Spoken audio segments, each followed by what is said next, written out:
네, 안녕하세요. 예, 다시 김진우입니다.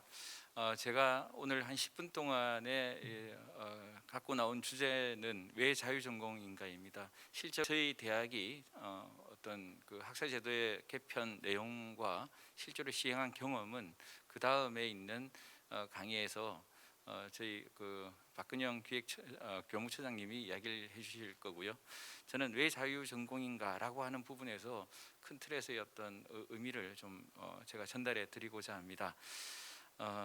먼저 이렇게 저희 최근에 이제 있는 사회 환경과 정책 변화를 한번 살펴보면 여러 가지 지금 현재로서는 우리나라뿐만 아니라 전 세계적으로 상당히 사회 구조가 복잡다단해지는 것 같습니다. 그런 의미에서 개별적 대응이 좀 지니는 한계, 그래서 좀 포괄적이고 전체적인 접근이 필요하다, 이런 데 대한 여러 가지 이야기 또 화두가 제기가 되고 있습니다. 그래서 과연 그런 개별적인 대응에서의 어떤 한계에 대한 대안이 뭔가라는, 또는 그런 사회 현상에 대해 실질적인 해결책을 어떻게 찾을 것인가라고 하는 저희 요구 또는 필요가 좀 급증하고 있다라고 생각이 들고요.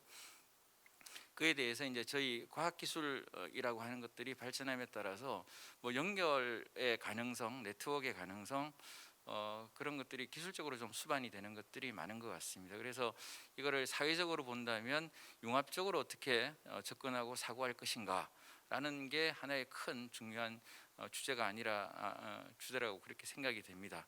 또 정부 정책, 또 사회 현상의 변화에 걸맞게 여러 가지 주문들을 하고 있습니다. 그래서 2016년도에도 교육부의 대학 학사제도 개선 방안에서도 전공 간 학교 간 칸막이를 없애서 혁신을 해야 된다라고 하는 그런 내용들이 있었고, 또 교육부의 대학 혁신 지원 방안의 그 방향성에 있어서도 어떤 학과별 전공별 경계를 완화하고 뭐 융합 학과를 설치한다든지 그런 융합형 학사 조직에 대해서 상당히 강조를 해왔습니다. 또 최근에 지난 4월 12일 날 제출이 마감이 됐지만 저희 혁신공유대학 사업에서도 대학 간의 컨소시엄을 통해서 어떤 학교 간의 연계 또는 새로운 전공의 창출, 이런 것들이 상당히 강조하고 있는 그런 시점입니다. 즉 학생 중심 어떤 서비스를, 그러니까 교육에서의 어떤 그 공급자들 간의 어떤 네트워크에 대한 중요성이 크게 계속적으로 제기가 되고 있다, 이렇게 이야기를 할 수가 있겠습니다. 그런 의미에서 자유교육이라고 하는 것이 뭐냐 이렇게 얘기할 때 많은 분들이, 전문가들께서는 이에 대해서 지식이 있겠지만 한 번 더 제가 말씀을 드린다면, 어떤 무전공 입학인 자유전공을 중심으로 해서 균형 잡힌 학습 경험, 그리고 지적 호기심, 문제 해결 능력을 바탕으로 한 창의적 사고와 글쓰기, 그래서 학문의 기초를 좀 탄탄하게 가르치는 교육을 의미합니다. 이를 통해서 좀 자신의 어떤 세계관과 진로를 주체적으로 만들어 가고자 하는 그런 제도적 뒷받침이 학교에서 이루어지는 것이 좀 필요하다라는 문제의식에서 그런 자유교육의 가치와 내용들을 주창하고 구상하고 있습니다. 여러 가지 미국에서도 그런 자유교육에 대해서 많이 강조를 하고 있는데, 여러분들 다 아시는 바와 같이 힐러리 클린턴도 웨슬레이 칼리지 나온 그 칼리지에서도 자유교육에 대해서 아주 명망 있게 그렇게 시스템을 갖추고 교육을 하고 있고요. 또 다른 여러 우리가 알고 있는 연구 중심 대학이 아니냐, 물론 맞습니다만은 대학원에서는, 학부에서는 자유교육이라고 하는 그런 가치 아래 한 1000명에서 1500명 수준의 그런 명문 종합대학의 어떤 학부 교육 모델이 있습니다. 이게 전체적으로 전 세계적으로 학부 중심 교육, 교육 중심 대학이라고 하는 데서는 과연 어떻게 교육을 할 것인가에 대한 커다란 모범 사례로서 이렇게 전 세계적으로 화두를 던지고 있다, 이렇게 생각이 됩니다. 그래서 왜 그러면 자유교육인가라고 생각을 해보면 아마 그 청소년기에 자기가 무엇을 할 것인가에 대해서 상당히 이제 교육도 많이 하고 사회가 많은 배려를 하고 있습니다만은, 청소년기뿐만 아니라 새롭게 떠오르는 성인기, 20살이 된 이후에도 내 진로와 나의 적성과 앞으로의 나의 역할에 대해서 끊임없이 탐색해 나갈 수 있는 그런 가능성 또한 매우 중요하고, 그런 것들이 끊임없이 재설계되는데 대학이 역할을 해야 된다, 이렇게 이야기를 하고 있습니다. 그에 비해서 우리의 현실은 이렇습니다.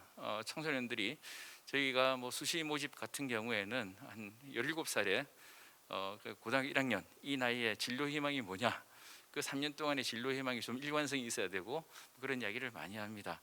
그래서 물론 이제 자기의 어떤 삶을 주체적으로 탐색해 나간다는 측면에서는 고등학교 때부터 어떤 문제 의식을 가지는 데는 좋지만, 그것을 어떻게 이제 대학에 올 때까지, 대학에 와서도 그런 것들을 자기가 주체적으로 좀 이렇게 설계해 나가고 가꾸어 나갈 것인가라는 부분에 있어서는 계속적인 좀 지원이 필요하다, 이렇게 생각이 됩니다. 근데 이제 저희 덕성여대의 경우에는 한 1969년부터 소규모 토론식 수업을 저희가 도입을 했더라고요. 그래서 교육에 대한 비전과 열정이라고 하는 그 역사의 어떤 논집을 보니까 저희 덕성여대는 한 9개 분야의 도서를 이렇게 한 4학년 때까지 45권을 읽게 하고, 그게 이제 1976년에는 15명의 소규모로 바꿉니다. 그전에는 조금 더 많았지만 철저하게 어떤 소규모 단위에서의 어떤 자기 주도 학습을 이끌어 나갈 수 있는 학부 교양 교육을 이미 1960년대 70년대에 이루었다는 것이 덕성여대의 저력이고 역사이고 그간의 걸어온 글이다, 이렇게 말씀을 드릴 수가 있겠습니다. 요번에 이제 2019년부터 준비를 해서 전면 자유전공제를 저희가 도입을 했는데, 그 의의를 좀 살펴보면 그 전까지는 물론 이제 저희 대학도 어떤 사회적인 수요에 대해서 대응하려고 하는 노력들을 끊임없이 해왔습니다. 하지만 여러 가지 학사 구조를 개편하고 또 나름대로 대학 본부에서 구상을 했지만, 그게 이제 어느 정도 약간 변화했다가 다시 돌아오고 변화했다가 다시 돌아오고 하는 그런 형태를 조금 반복을 했다라고 생각이 들고, 또 그게 이제 요새 최근에 학생 모집과 이제 직결되는데 학사 구조가, 그래서 입시 전략과는 조금 동떨어진 그런 학사 구조만 논의했던 그런 시스템이 아니었나, 이렇게 생각을 하고요. 그런 점에서 볼 때 좀 어떤 정교한 설계라든가 꾸준한 추진력을 가지고서 이렇게 이루어져 왔다. 예전까지는 2019년도 이전까지는 그다음에 처음에 어떤 초기 방향을 설정하는데 어떤 명확한 그런 어떤 방향성을 설정하는 게 조금은 제한적이었다라고 생각이 들고, 또 그렇게 개편하다 보면 여러 가지 전공의 유지 이런 것들이 어려울 수 있는데 그것이 어떻게 하면 최소화될 것이냐, 또 뭐 우리 전공에서 그렇게 되면 어떻게 되냐 하는 것 때문에 조금 서로 간에 이제 피해를 덜 주려고 하는 그런 관점에서만 봤지, 혁신적인 발전 전략, 과연 덕성이 나아가야 되는 그런 방향이 무엇인가라고 하는 데 대해서는 좀 더 깊이 있게 고민하는 데는 조금 부족했다라고 생각이 들고요. 그 다음에 학생 입장에서 어떤 학사 구조가 어떻게 변하는 것이 좀 더 바람직하고, 아까 말씀드린 학령 인구가 감소하는 것에 대비해서 어떻게 입시 전략과 학생들을 가르치는 그런 교육 체계를 연결시킬 것인가라는 부분에 대해서 좀 이렇게 부족했다라고 생각이 됩니다. 그런 의미에서 이번에 자유전공제는 그런 문제의식에서 출발해서 바꾸어 내려고 하는 노력의 총결집이다, 이렇게 말씀을 드릴 수가 있겠습니다. 그래서 다양한 어떤 경험과 학문을 통해서 학생들이 갖고 있는 각각의 그 개성을 꽃피울 수 있도록 하는 학생 본위의 어떤 학생 중심 교육을 실천하는 하나의 제도적 큰 변화다, 이렇게 말씀을 드릴 수가 있겠습니다. 그래서 저희는 학칙에서부터 자유교육 정신을 천명을 하고 있습니다.